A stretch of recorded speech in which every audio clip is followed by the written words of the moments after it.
जी school के प्यारे विद्यार्थियों, हिंदी की ऑनलाइन क्लास में आपका स्वागत है। हम पाठ 18 टोपी पढ़ रहे थे। इस पाठ को हमने थोड़ा बहुत पढ़ लिया था पिछली बार। आप समझ चुके होंगे कि कैसे एक चीड़ा और चीड़ी दोनों अपने वस्त्रों के बारे में बातें करते हैं और फिर धीरे धीरे गौरैया कहती है कि मैं एक टोपी पहनना चाहती हूँ, और इस तरह से वो टोपी पहनने की जुगाड़ में निकल जाते हैं। सवेरे उठते ही दाना चुगने समय तो उन्हें एक बड़ा रुई का फोहा गोटा मिलता है, और उस रुई को पाते ही एकदम से गौरैया नाचने लगती है और खुशी मनाने लगती है कि मुझे टोपी बनाने का जुगाड़ प्रबंध मिल गया, अब मैं इससे टोपी बनवाऊंगी। तो उस पर गौरा बोलता है कि इस मामूली से रुई के फोहे से तू कैसे टोपी बनाएगी? अभी बहुत लंबा सफ़र है इस रुई से टोपी बनाने का। तू बेवजह ही खुश हो रही है, तू पागल है। इस तरह से दोनों में बात होती है, और धुन की पक्की जो गौरैया होती है, गौरैया चिड़िया होती है, वो एकदम से उसको गौरे को कहती है कि मैं इससे टोपी बना के देखूंगी, देखना तुम। और मैं बड़ी इरादे की धुन की पक्की हूँ, इसमें कोई अड़चन नहीं आएगी, मैं हर अड़चनों मुसीबतों को पार कर जाऊंगी। इस तरह से दोनों में बात होती है, और उसको लेकर वह एक धुनिया के पास जाता है, जिसको हम पिंजारा कहते हैं या रुई धुनने वाला होता है। उसके पास लेकर जाती है वह, और उसको कहकर दोनों वहाँ पर रुई धुनने के लिए जाते हैं। जैसे यहाँ तक हमने पढ़ लिया था। तो वो कहती है कि मेरे को मेरी रुई साफ करनी है, उसको उजरत गौरैया कहती मैं तुम्हें पूरी उजरत दूंगी, पूरी मजदूरी दूंगी और धुन लो। इस तरह से अपने काम करवाने के लिए इस पाठ से हमें ये भी शिक्षा मिलती है इन दोनों चीड़ा चिड़ी से, कि हमें काम करवाने के लिए सामने वालों से विनम्रता, इज्जत, सम्मान और बड़े अदब से बात करनी चाहिए, जिससे वो हमारा काम करने के लिए मजबूर हो जाए, और साथ ही उसको पूरी मजदूरी भी देनी चाहिए, जिससे वो काम हमारा अच्छा और बढ़िया करे। इसमें यही बताया गया है, और आप भी यही समझे इसमें कि दुनिया किस तरह से इतनी खरी मजदूरी मिल रही थी कि उसको रुई के साफ करने और पींजने के बदले में, धुलने के बदले में उसको आधी रुई दी जा रही थी। तो दुनिया ने अपनी ज़िंदगी में दुनिया को अपनी ज़िंदगी में आज तक इतनी खरी मजदूरी नहीं मिली थी। 16 आने में 8 आने मजदूरी, मतलब रुपए में से 50 पैसे, यानी 50% उसको मार्जिन मिल रहा था। तो वो तुरंत तैयार हो जाता है दुनिया, और उसको रुई को धुन देता है। यहाँ तक हमने पढ़ लिया। ये जैसे फिर उसके बाद में वो क्या करती है देखते हैं हम। तो इसके लिए सपना था, वह झट से तैयार हो गया। घर चों उसकी ताती बज उठी, जो उसकी साफ करने वाली ताती होती है। उसने बड़े मन से रुई धुनी, लो इससे आधा दुनिया ने ले लिया, आधा गौरैया ने। इससे उत्साहित गौरैया एक कोरी के यहाँ गए, और कोरी भैया उस धुनी से रुई सूत काट दो, मतलब साफ की हुई है रुई है, उसको सूत बना दो, धागे बना दो। सूत सूत बड़ा सू लगता है तो धागा हो जाता है, और सूत जब छोटा होता है तो बेटा हो जाता है। बेटा मतलब सूत एक सूत क्या, बड़े और छोटे में इतना अंतर हो जाता है। कोरी की कमर झुकी हुई थी, बूढ़ा था। उसने कमर पर धज्जी धज्जी उड़ रही थी, दूसरा डाल रखा था जो झोला होता है। वो बड़ी अनिच्छा है ना, बड़े बेमन से। तुम लोग यहाँ से भागते हो कि नहीं? चीड़ा और चिड़ी को, गौरैया और गौरे को भगा देते हैं कि तुम यहाँ से भागते हो कि नहीं। अभी मुझे राजा के लिए अचकन बनानी है, अचकन बनानी है, क्योंकि राजा के लिए वो सब काम कर रहे थे, तो अचकन बनानी है। सूत काटने मुझे फुर्सत नहीं है, मुफ्त में मल्लार गाने की। मुफ्त में मल्लार गाना है ना, फ्री में काम करना। मल्लार एक राग होती है जो है संगीत। कहने का मतलब मैं मुफ्त में कोई काम नहीं करता हूँ, मुफ्त में मेरे से काम नहीं होता है। तो सूत कताना है तो पैसे लगते हैं भैया। इस मुल्क में, मुल्क के ना मुल्क, मुल्क के ना देश, सब काम राजा जी के लिए होता है क्या? गौरैया बड़े अचरज से बोली, अचरज ने आश्चर्य से बोली। गौरैया कहती हैं कोरी को कि इस मुल्क में सभी काम राजा जी के लिए होता है क्या, किसी दूसरे व्यक्ति के लिए नहीं होता है क्या? तू किस मुल्क से आई है? कोरी बोलता है, तू किस मुल्क से आई, किस देश से आई है? उसे उसे भर आँख देखना चाह आँख देखा, भर आँख देखना है ना, उसको जी भर के देखा। जानती नहीं यहाँ का चलन, जानती नहीं तो यहाँ का चलन, खट मरे बरगा बैठा खाए तुरंग। यहाँ सब काम राजा जी के नाम पर हो, राजा जी के लिए होता है। राजा जी लघु भुगत बहुत है, पर इसी में उनका भी काम होता है। यानी कि तू जानती नहीं है यहाँ का चलन क्या है?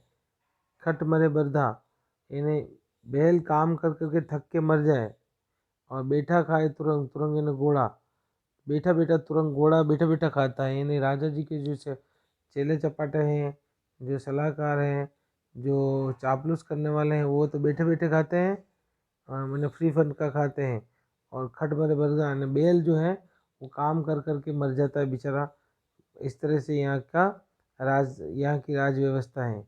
यहाँ पर सब काम राजा जी के नाम पर राजा जी के लिए होता है, राजा जी के नाम पर राजा जी के होता है। लेकिन उसके जो लघुए भगुए ने चेले चपाट है, जो उनके पीछे लघु हैं, राजा जी के आगे पीछे चलने वाले, जी हुजूरी करने वाले, वो भी उन्हीं में इसी में से काम करवा देते हैं। इसी में उनका भी काम करना पड़ता है, राजा जी के नाम पे वह अपना काम निकाल देते हैं। इस तरह से ये उनकी जाति थी। मुकरो मत भैया, मुकरो मत यानी मना मत करो, हम तुम्हें माकूल मुआवजा देंगे। माकूल यानी उचित। गौरैया बोल पड़ी, इसे काट दो, आधा तुम ले लो, आधा मैं ले लूँगी। जो वो रुई लेके आई थी साफ करके, वो उसको दुनिया के पास से, तो उससे उसको धागा बनवाना था। उसके बदले में कहती आधा आप ले लो और आधा मुझे दे दो। कोरी भी तैयार हो गया। इतना वाजिब, वाजिब इन्हें उचित, उचित मजदूरी मिल रही थी उसको। करना मूर्ख, इसको काम न करना मूर्खता होगी, पागलपन होगा। तन तन करके उसकी तकली चंद चरखी ताता तैयार करने लगी, यानी चलने लगी। काफ़ी महीन और लच्छेदार सूत काट दिए गए। महीन और लच्छेदार क्योंकि एकदम से दुनिया ने रुई अच्छी धुनी थी, इसलिए। कदम कदम पर मिलते कामगारों के सहयोग, सहयोग सबका कामगार सब अपने आप में सहयोग दे रहे थे। गौरैया को आगे बढ़ने उकसाने प्रोत्साहन दिया। इसके बाद दोनों एक बुनकर के पास गए। बुनकर जो होता है, धागा बनाने के बाद उसकी कपड़ा बनाता है। और हमारे इसरार करने लगे, उसे रिक्वेस्ट करने लगे, बुनकर भैया इस कटे सूत से कपड़ा बुन दो, कपड़ा बुन दो तुम। बुनकर इसे अकबक होकर देखने लगा। अकबक यानी आश्चर्य होकर देखने लगा। पोचा को कोई देखना, आश्चर्यचकित होना, देखते रह जाना, इस तरह से देखने लगा और कहने लगा, हटते हो कि नहीं, यहाँ से भगो, यहाँ से। जैसे चिड़िया, उनको क्या तवज्जो देना, तो सब भगाते हैं उनको। लेकिन उनकी विनम्रता, उनके सम्मान, उनके मजूरी का सही देना, छोटे जीव भी अगर अपने किसी कार्य को करवाने के लिए विनम्रता और सज्जनता के साथ उसको उचित मुआवजा दे, मजदूरी देते हैं, तो उनका काम भी हो जाता है। और बड़े बड़े लोग भी अगर मजदूरी नहीं देखते हैं और उनके विनम्रता और सज्जनता से बात नहीं करते, तो उनका भी काम अटक जाता है। इस कहानी से ये सीखने को मिलता है हमें। देखते नहीं, मुझे अभी राजा जी के लिए बागा चुनना है। बागा है ना वस्त्र, कीमती वस्त्र चुनना है। अभी थोड़ी देर बाद ही राजा जी के कारिंदे, कर्मचारी हाजिर हो जाएंगे। साव करे भाव तो चबाव करे चाकर। इतना करके वो बुनकर अपने काम में मशगूल हो गया कि अगर सावधान होके काम किया जाए, और चाकर है ना नौकर, नौकर है, उसको करना ही पड़ता है, उसको अपने काम के लिए जिम्मेदारी से निर्वाह करना ही पड़ता है।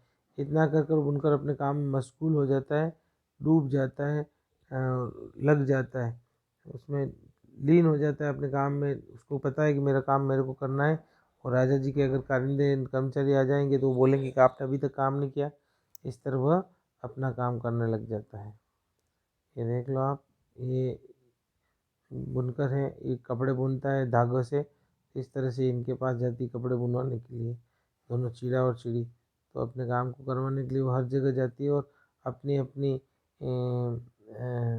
बात को अच्छे तरीके से रखती है और रिक्वेस्ट करती है जिससे, और इसके बाद वो दर्जी के पास जाते चिड़ा चिड़ी कपड़े को लेकर। इस तरह से आगे वो अपना काम करवाते रहते हैं। इसे बूंदे भैया, गौरे ने साहस झंझोकर कहा, हमें सेत मेत का काम नहीं करवाते। सेत मेत का ले देकर काम नहीं करते हैं। इसे बूंदे और आधा तू ले। हम सेत मेत का काम नहीं कराते कि पागल बना के ले दे के कोई काम नहीं करते, बाद में ले लेना कर देंगे, ऐसे साठ गांठ नहीं करते हैं। हम आधा तू ले अभी अभी इमीडिएटली, और आधा हमें दे देना, आधा तेरे ले ले और आधा हम दे देना। बुनकर ने देखा कि सौदा बुरा नहीं, बुनकर ने देखा कि सौदा बुरा नहीं, वह तैयार हो गया। सूत अपनी ओर खींचकर ताना बाना पसार दिया। सूत अपनी ओर खींचा और ताना बनाए धागे फैला दिए। करदा चलने लगा, जो जो उसकी चक्री हो चलने लगा, जैसे चरखा कह सकते हो, करदा कहते हो। और ढलकी ढुलकने लगी। ढलकी जो जिस पर डोरा लपेटा जाता है वो एकदम से गुड़कने लगी। जैसे जैसे डोर खींचा जाता है वो एकदम से गुड़कने लगती है। इस तरह से थोड़ी देर में उसने काफ़ी गफस और दबीच शानदार एकदम रेसेदार महीन बारीक कपड़ा, और आधा उसने ले लिया और आधा उन्होंने, आधा आधा दोनों ने ले लेते हैं। आधा तो बुनकर ने ले लिया और आधा कवरैया ने ले लिया। इस तरह से वो अपना काम वहाँ पर भी हो जाता है। अब कपड़ा तैयार हो गया। कवरैया ने 3/4 मंजिल मार ली। 3/4 यानी 3/4, 75%, 75% उसका काम हो जाता है। 1/4 होगा 1/4, ठीक है। तो 3/4 उसने मंजिल मार लेने, उसके 75% वर्क हो जाता है पूरा। कपड़ा लिए लिए वह दर्जी के पास जाती है। टेलर, क्योंकि अब कपड़े से टोपी बनानी है तो टेलर के पास जाना पड़ेगा। तो वो पहुँची और दर्जी भैया इसकी टोपी सील दो, इसकी टोपी बना दो। खिसकती हो कि नहीं। दर्जी भी वो उसको झिड़कता और गुस्सा करता, भगाने के लिए बोलता है। हर जगह उसको धुतकार और फटकार मिलती है, लेकिन वो हिम्मत नहीं हारते। इससे ये कहानी को ये शिक्षा मिलती है कि अगर आपका हर जगह अपमान तिरस्कार होता है, अगर आपका कोई काम नहीं करता है, तो भी आप लगातार उस काम में डटे रहें, प्रेम और विनम्रता से आप सबसे बोलते रहें और उचित मजदूरी देते रहें, तो आपका अवश्य पूरा काम अवश्य होगा। उसमें आपको आपकी लगन और हिम्मत की ज़रूरत है। दर्जी रोष ने गुस्से से बोला, देखते नहीं राजा जी के 7वीं रानी के 9 बेटियां के बाद 10वां बेटा हुआ है, और उसमें 10 रतन, 10 रतन इन्हें 10वां जो रत्न है, 10वां जो रत्न है पुत्र रत्न, वो मुझे ढेरों जब्बे सीलना, छोटे छोटे जब्बे सीलने हैं। दर्जी माथे का पसीना पोंछते हुए ठंडी हाली। दर्जी ने माथे का पसीना पोंछा क्योंकि काम कर रहा था बहुत, और उसको मेहनत करते हुए पसीना हो रहा था। कुछ न लेना न कुछ न देना, पर माथे पसीना। वो कहता है कुछ लेना न देना, कुछ लेने देने की तो कुछ बात है नहीं, तुम पैसे देते तो कुछ पैसे वैसे तो कुछ दोगी नहीं, और काम करवाने आ गए हो। तो इस तरह से वो बोलता है।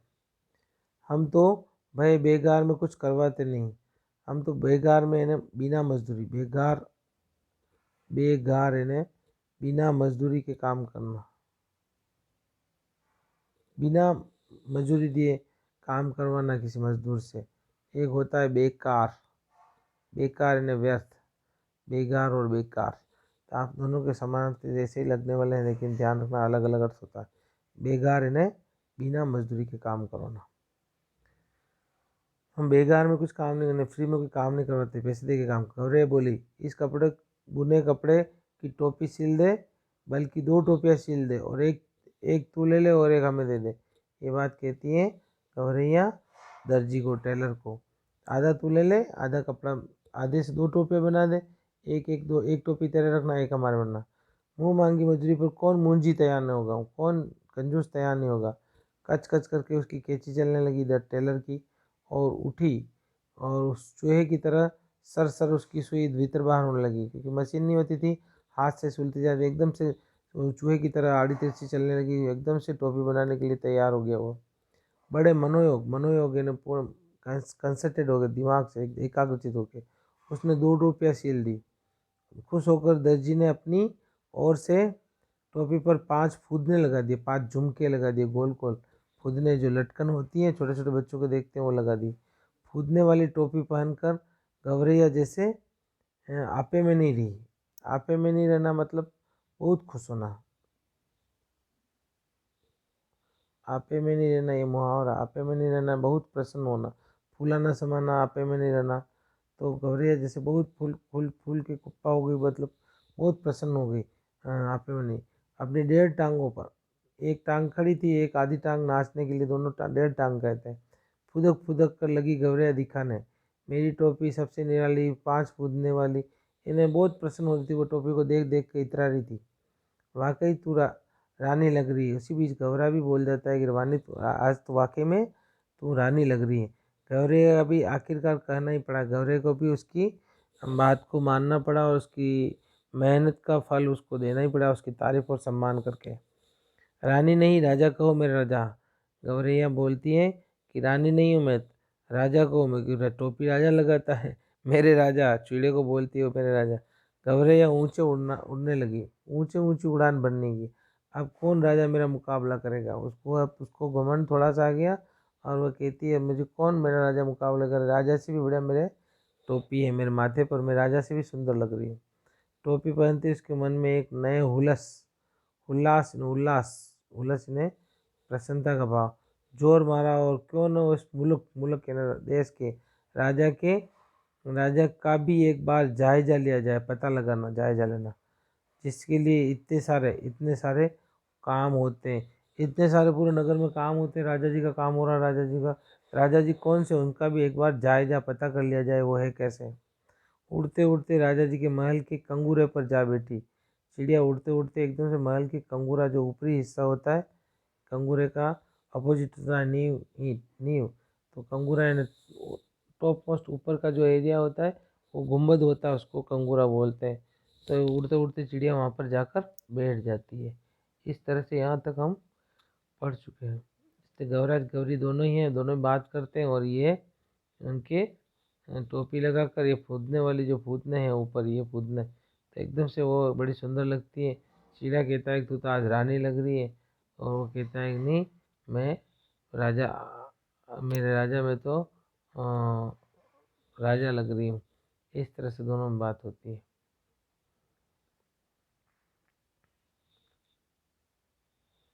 इसी तरह उड़ते उड़ते वो राजा के महल की गुंबद पर जाकर बैठ जाती है। उसी वक्त राजा अपने चौबारों पर, चौबारा जो होता है सर्दी के दिन होते हैं तो चौक होता है, उसको चौबारा बोलते हैं। टहलुओं से मालिश करवाना से, धूप में फुलेल, फुलेल एक तरह का इत्र होता है जो बड़ा खुशबूदार है, मालिश करवा रहा था राजा। फुलेल के तेल और उसको मिलाया हुआ उससे जंपिंग करवा था। राजा उस वक्त अदनगा बदल और सिर खाली नंगा सिर था, सिर पे कोई टोपी वोपी नहीं पहनी थी।